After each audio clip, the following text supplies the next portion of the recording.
Hello, welcome to another episode of Gespy Build Stuff. A while ago I made a video about the Atari 65XE, with which I completed my Atari 8-bit home computer collection. Someone rightly pointed out in the comments that there was a model missing. But that was a model which was marketed as a game console, so no computer and therefore does not have to be in my computer collection. But it could also be transformed into a computer, so it could belong in there. And it was a very cool model, so I went looking for it to add it to my collection. And I found one. So, this I want to share with you, so let's get started.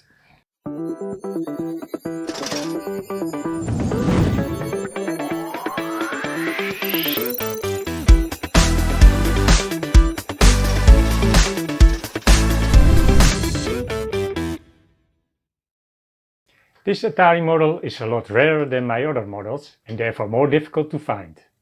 In the Netherlands you hardly ever see one on the Dutch market websites, so I had to look across the border.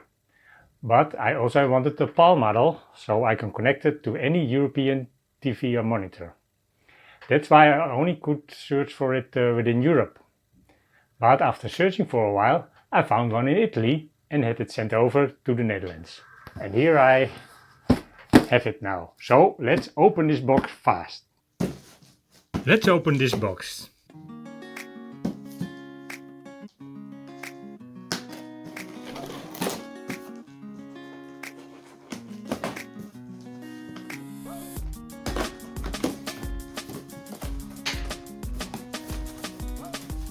I put a lot of stuff in there. All parts are packed separately.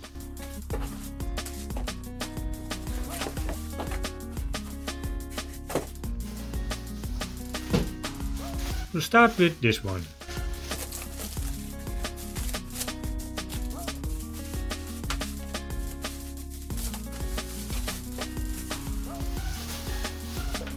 And here we have the console itself, the Atari XE Game System, also called Atari XEGS, with the same grill at an angle of 45 degrees as with the XE computers, but then taken to the extreme. On to the next part.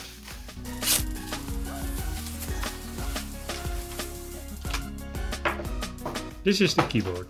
This turns the game console into a home computer. And the next part.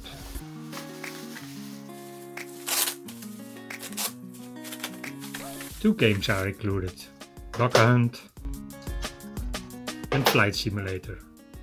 For Bug Hunt there's something more. A light gun. Too bad light guns only work with CRTs and not with LCD screens. Let's look at the keyboard. Not too best, but it will do. The power and the function keys are in those strange pastel colors. And the help button, the weird location.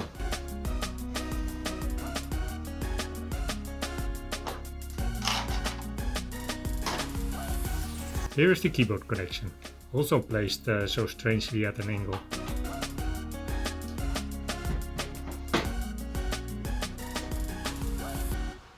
And then the last package.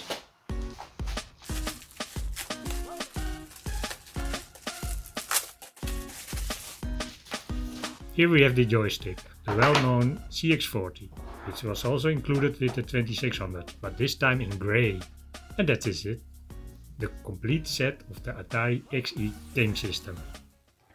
Before we continue with the system, a bit of history. Why did Atari release this XE Game System? For this we go back to the very beginning, to the Atari 2600, Atari's most successful gaming console.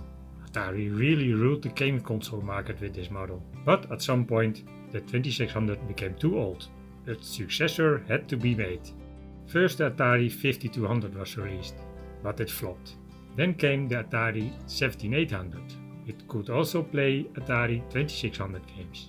Atari started with a soft launch in only 2 US states.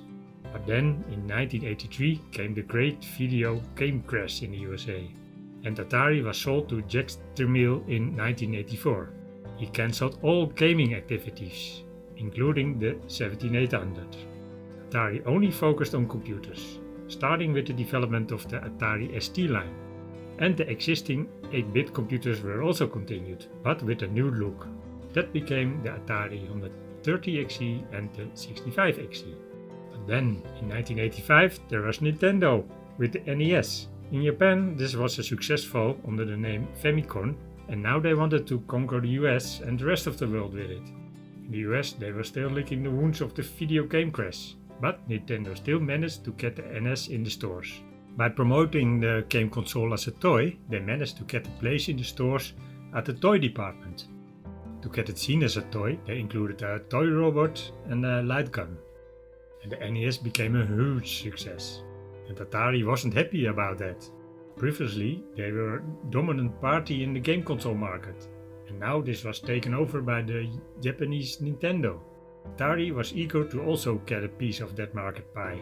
That's why they launched the Atari 7800 again, 2 years after the original planned launch date. The game console was therefore no longer as advanced as it was 2 years ago, and it was hard to find game publishers willing to release games for the 7800. Nintendo had forced many publishers that if they wanted to release games for the Nintendo, they may not also release games for other consoles. The Atari 7800 could therefore hardly compete with the Nintendo NES. That's why Atari came up with a new competitor for the Nintendo NES. They still had the Atari 65 XE. It already had a very large game library. If they then place the interior of the Atari 65E in a game console case, they have a competitive console without having to invest a lot of development. They also had a lot of game cartridges laying around in warehouses. They were able to get rid of those too by remarketing them as games for the new system. So that became the Atari XE Game System or XEGS. In the adverts it was positioned directly against the Nintendo NES. But in the end, the XEGS did not become the main competitor of the Nintendo NES that Atari hoped for. It managed to sell a few hundred thousands of them, but compared to the millions of NES systems sold, that's not much. But it has nevertheless provided the necessary profit. Because they paid almost no development costs, every GES was sold with a nice profit margin. And a lot of cartridges has been sold, which might otherwise have been remained in the warehouses. And now back to the system. Let's test if it works like it should. We start by playing a game. For this we connect the joystick. Connectors of the joystick are also angled. Very special, but not really useful. Then connect the monitor. It uses two RCA connectors. This is the only Atari model that uses RCA connectors. All previous models used the 5-pin DIN connector. Now connect the power connector. That is still using the DIN connector.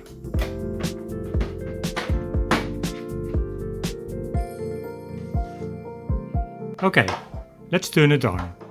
Which one is the power key? Oh, this one. If you turn on the XEGS without a game cartridge, you get the game missile command. This is the first Atari game system with a built-in game.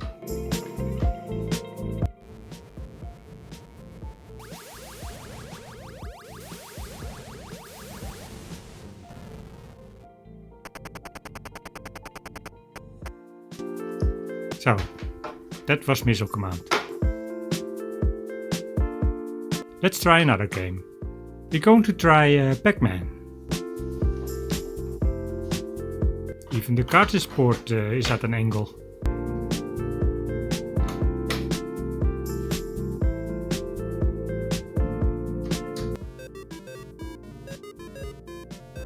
Okay, the colors don't seem quite right to me.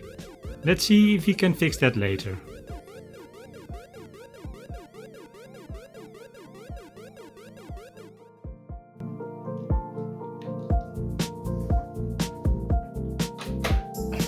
And now we connect the keyboard.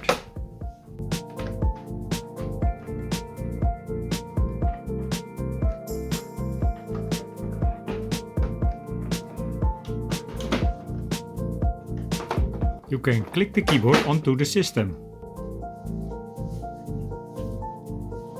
If you turn on the XEGS with the keyboard connected, but without a cartridge, you don't get Missile Command, but Atari Basic, just like a normal Atari XE computer. We go to the self-test.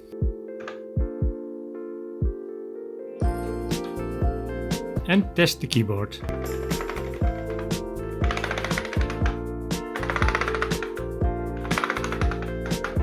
That seems to be fine.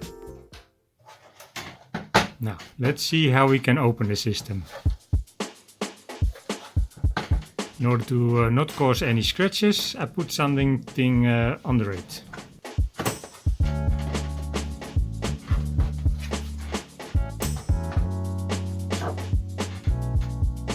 You can open the case by removing 5 screws.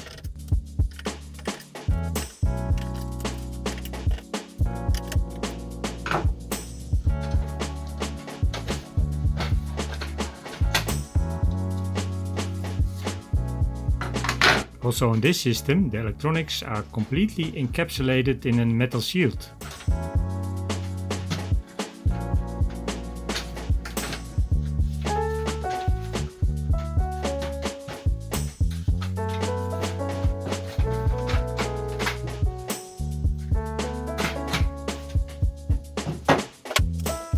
Also here some lips have to be bended to get the shield open. You know that system from the XL and XE computers. And this is the circuit board of the XEGS with the 6502 processor and the Atari coprocessors. Here we have the joystick connectors, and, the cartridge port and the keyboard connector.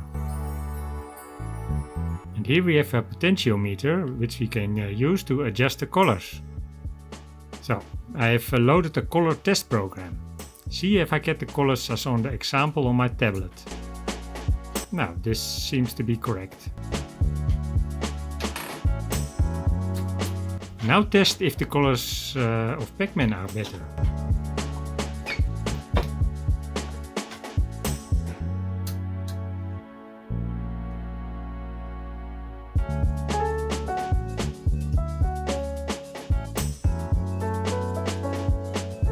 Yes, it seems a bit better now. Time to give the outside a good clean.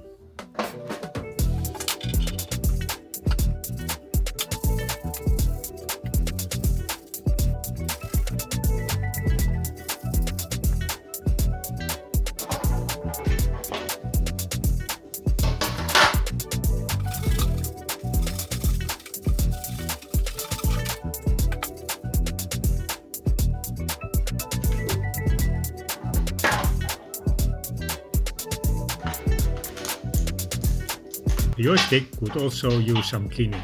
That is the disadvantage of the grey color compared to the usual black color.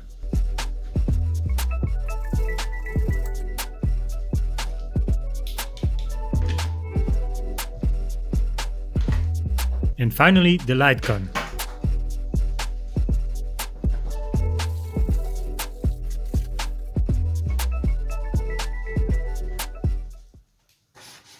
Well, that looks a lot better this way. Now we can put everything back together.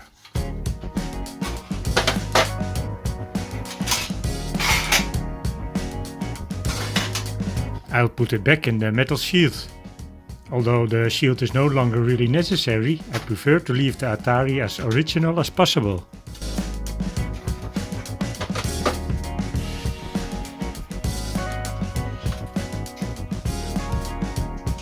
It's a bit of a puzzle to get the metal lips back exactly in the openings.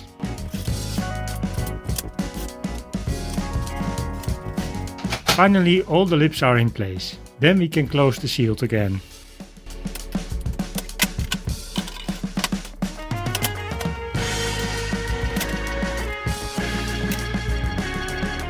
We can now put the 5 screws back in.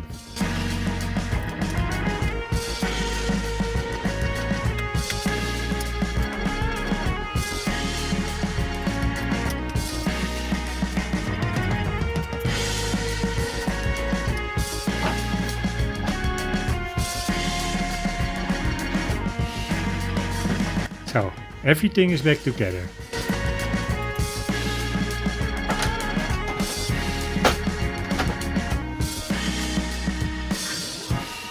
turned out to be a nice set. So, the Atari XEGS is all set. But will it be part of my Atari computer collection? I still remember the Atari XES came out. I thought, cool, an Atari with an external keyboard. It was at that time that IBM clones were appearing in the living rooms. But then I saw the case with those pastel colored keys, and that quickly made the cool factor disappear. Now I think those colors fit well with the time the XES was on the market. Okay, I've decided to use the XEGS as my main Atari computer. That's why I bought this monitor stand. This way the machine can be placed under the monitor, but it remains visible through the glass. Let's see how this works out.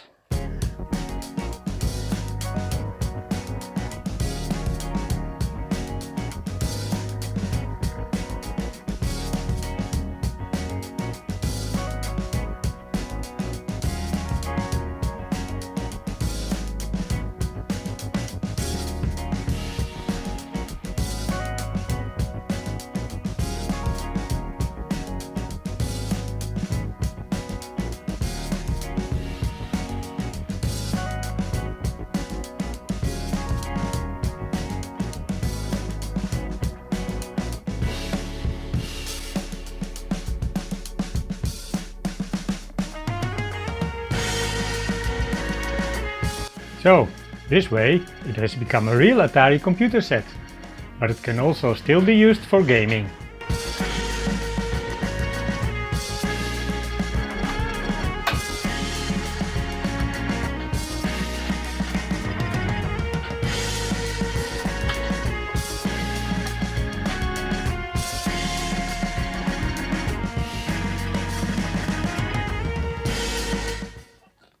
And that brings us to the end of this video. What do you think? Is the Atari XEGS a game console or more like a computer? Let me know in the comments below this video. And to support this channel, please also click on the like button. And if you want to see more videos like this in your YouTube feed, also click on the subscribe button. And hopefully I'll see you at the next Gespy build stuff video. Bye!